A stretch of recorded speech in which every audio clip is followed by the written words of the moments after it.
Hey there, I'm Tyler. Thank you so much for downloading and using this smart budget tracker that I've been using over the last, many years. I've been slowly improving it, trying to get it better to work for me, and hopefully it works really, really well for you as well.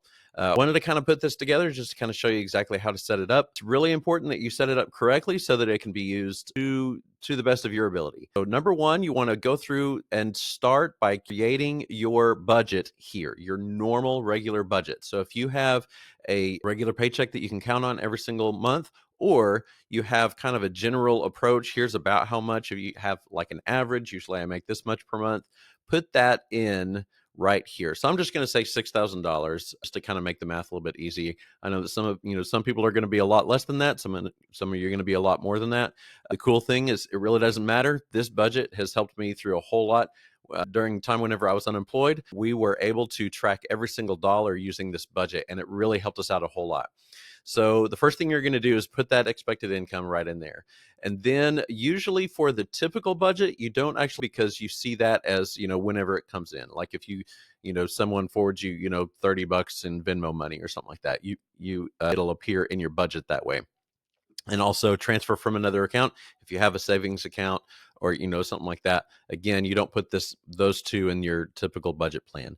But then you go through and you just kind of decide exactly what categories you want. If mortgage, rent, if you want to add categories, you can do that. The way to do that here is not to just like, you can fill it in right here. I included two there. You can also categories just by clicking all the way over here, and then you can say, insert one row below, and then copy and paste this whole thing here. Well, yeah. So just like that, drag it down just like that. So now it's going to say, "Ooh, that's more than 52%." You can turn that off if you need to. But I'm going to change that over to, bills going to grandma or whatever, taking care, things just like that. So now, it'll keep track of exactly how much your budget and everything like that. This down to column is really helpful because it takes this 6,000 minus 1,100, and that's going to be $4,900. It's just this right here. So now after you've budgeted, now you're down to this. Budget this much, now you're down to that. That actually works really well, just like that. Go all the way down. You might notice that I have budgeted 6,100, started with 6,000, and I've spent every dollar. So if I bring this down to, let's say, I'm going to make this $50, and then this one here, $25. So now I'm under 50%. You might notice that here I have $125 left unspent in my budget. So that's kind of the goal. So I'm going to leave it just like that. Okay, once you've done that, then you're going to jump over and download a CSV file from your bank. You're going to log into your bank account, and you're going to download. If you for like a date range, that actually works a whole lot better. If you download that from, let's say, January 1 to today, you can download that and then copy and paste that, but don't just use copy and paste. Actually, what I want you to do, you're going to come over here to the activity tab, and then starting right here in the date, I'm going to hit Shift Command V. What that does is it doesn't bring over any formatting you have in whatever you opened up the CSV file with.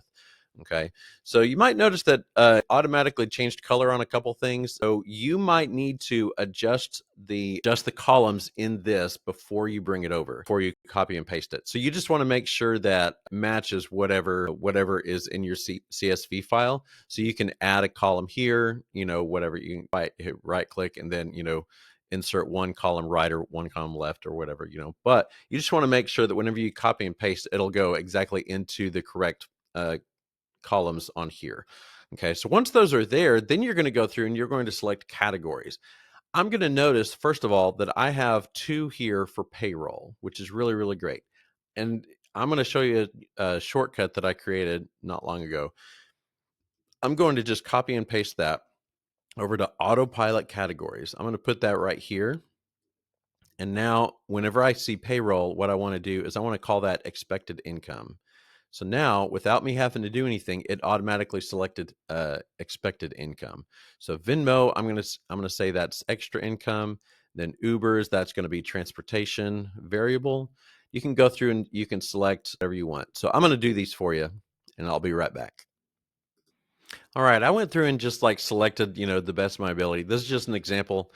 And so it just makes it a whole lot easier. So now that I've gone through that, I'm just going to click on 2025 budget, and you can see that it has already updated several different things. Okay. So first of all, I'm going to zoom in just a little bit so you can see it a little bit easier. First thing I'm going to do, you only have to do this one time, is what you want to do is look at your bank statement and see how much money you had right before January 1st. So I'm going to say you only ended up with, you had $350 in there. So now you might notice that it changed it over to, now your starting budget is 6,350. So it counted your $6,000 income, your whatever, your actual was only that much. Okay. So you don't actually have to change that, because at the end of this month, it's going to automatically say, you can look at the formula there. It'll actually match whatever you ended up with, because you can change your budget all day long, but what you actually spent, that's what your budget was actually. And so this is actually going to show you the average from the previous month. So February is going to be, just like January. And then March is going to be the average of the previous months. April is going to be the average of all three of those months. May is going to be the average of those 4 months. So this right here, technology, we've already spent $552.52. So that's a difference of $402. You don't have to change that. That's just showing you've already overspent your technology budget by $402. But this one here, transportation fixed. So if you have a car payment or, car insurance or anything like that, that hasn't come out yet. So that's still a difference of $400. But if ever that goes negative, it's going to show up as red. And so that's really helpful. So currently, with our current budget, we're spending 47% of our budget as bills. Okay. And then save and invest, same sort of thing here, guilt-free spending, just like that.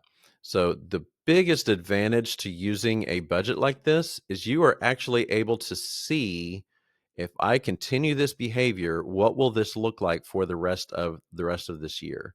Okay. And then over here, the end of year total, you can actually see the way it actually plays out. So at the end of the year, if you're making $6,000 a year net, that's your actual paycheck, then you're going to make $72,000 into your bank account. And so your average would be 6,000. So the average bills with this right here is 35,000, which is kind of freaky. It's like whenever you look at your bills, like I spent $35,000 on bills. Save and invest, 14,000, and then guilt-free spending, 21,000. So this whole tab is automated. It takes care of all the things for you. It's a really great way to kind of, make sure that you're not overspending. You're taking care of yourself and taking care of the people around you, and buying what you need. So if you have any questions, feel free to reach out to me at tyler@wigginsproductions.com. Hopefully it helps you. Have a great day.